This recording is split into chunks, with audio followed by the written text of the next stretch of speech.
What's up, guys? Today we're going to be cutting open a bunch of motors. Well, not really the whole motor, just the bells. Seems to me like a lot of people, or most people's opinion is between a good motor and a cheap motor is whether it's got a unibell design, solid bell, or if it has a two-piece bell. A two-piece bell being the cheaper motor, and the unibell being the better motor. So I had a whole bunch of bells of all different brands. They're all 2207 motors except for one. It's a 2205, and I'm going to show you the brands of each one of them. And I have cut the bells completely in two, and I'm going to show you how they're constructed. And then out of the best ones that are unibell, I'm going to show you which one, in my opinion, is the best, and I will show you why. Okay, let's get started. Okay, the first motor we're going to go with, I'm going to show you here.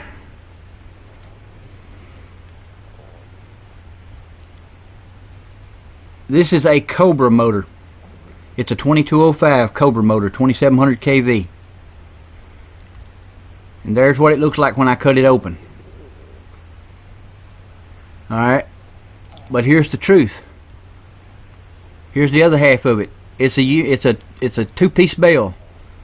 See how it goes in there like that?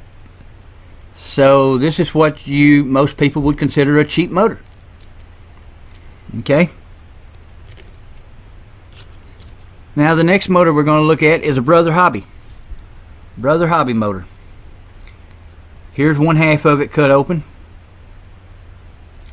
Here's the other half. It's a Returner R5 2207 motor, and as you can see, it's a two-piece bell. So that's considered a cheap motor, I guess. The next one we're going to look at, this is the let me see here. Hard to read the name on this thing. Oh, this is a Hawksky motor. This was a premium motor at one time. I paid a lot of money for these darn things. This is the first half of it cut open. Oh, and guys, on the center piece that goes in here, all of these motors pretty much had the exact same type centerpiece, so I didn't bring it because they all look just alike just about. But anyway, here's the one half of it, and here's the other half, and as you can see, it's a two-piece too. So it's considered a cheap motor, but I paid a high dollar for it. Alright, the next one we're going to look at is the RCX motor, 2207. Here's the first half I cut open. Here is the second half. It's a two-piece bell too. Goes in there like that. Two-piece bell, so that's considered a cheap motor. Now the next one we're going to look at is a Zing 2208. Zing 2208.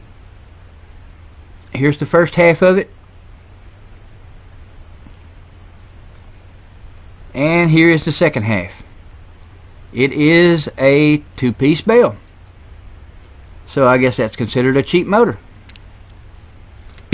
Alright, that's all the two-piece bell ones. Now we're going to go with the ones that are unibell.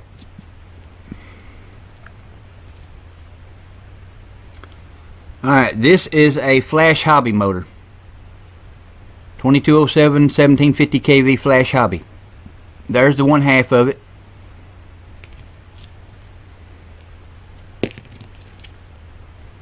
Here is the other half, Flash Hobby. And as you can see, it's a solid bell. See, the whole sleeve fits up in there. So it's a one-piece bell. It's not two-piece. So, solid construction here. Alright, now I'm going to lay that aside because we're going to keep this here because I'm going to show you something important here in a minute. The next one we're going to go with is a Hype Train motor. I think this is Rotor Right's Hype Train. You see right there it says Hype Train. This is a unveil. There's the first half of it.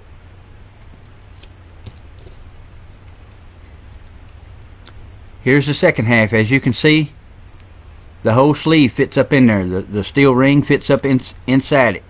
So it's completely encased. So that's considered a good motor. Alright, the next one we're going to look at is the MEPSKing motor. 2207 MEPSKing motor. 1750 kV. It's got grooves cut in it here, so it looks like it's a two-piece bell, but actually it's not. Here's the other half of it. And as you can see, I can't hold on to these things. As you can see, it is a solid,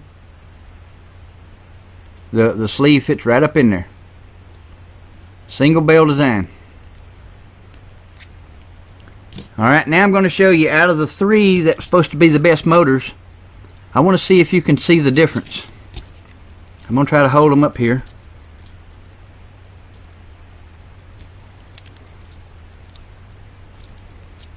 Ah, shoot, this is hard to do.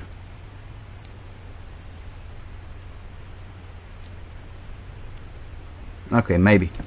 Alright guys, what I want you to take note of, the sidewall here. Take note of the sidewall. It's kind of thick right up here at the top, but then right here where it starts to go down, it's the same thickness all the way down. It's paper thin. That's on the Flash Hobby motor. Alright, let's take a look at the hype train motor. Supposed to be some of the best they are. It's thick up here at the top, then it's the same thickness all the way down. I mean, if you look, it's just paper thin all the way down. Same thickness. I've done mic'd them. They're the same thickness. Everybody uses the same thickness. Alright, but now take a look at this is the MEPSKing motor. Take a look at the MEPSKing motor. It's thick up here at the top, and it's the same thickness at the very tip out here that these other motors are. But all the way in the middle here, it's not. This motor is wide up here, and then it starts tapering off, and it gets thinner and thinner and thinner as it gets all the way to the tip. When it gets to the tip, it's the same thickness as these motors. So this is a lot beefier sidewalls on these motors.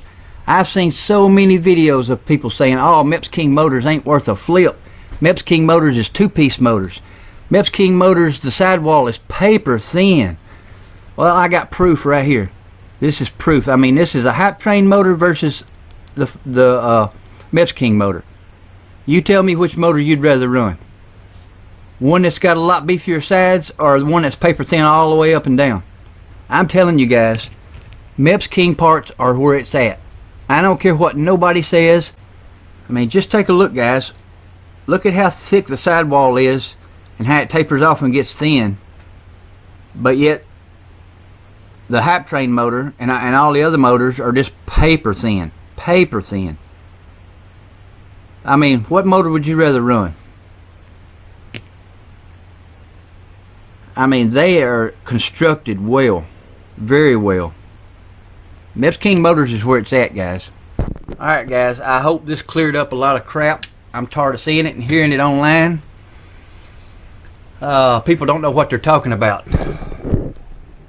I've seen people take these MEPSKing motors, they get them a set, they have somebody give them a set, or they get a set from the company, and then they'll do a review on it, and they'll just say, oh, it looks like a bad motor, it's a two-piece bell, or it's this or that, or the sidewalls are thin, and they don't even try them.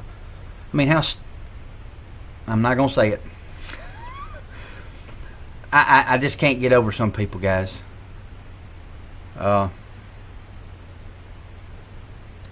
Alright, I hope y'all enjoyed that. I hope you learned something. I sure did by cutting all these motors open. A lot of these motors that I thought were expensive motors are not. And a lot of these motors they are expensive. You're just paying for a bunch of nothing. Have a great day, guys.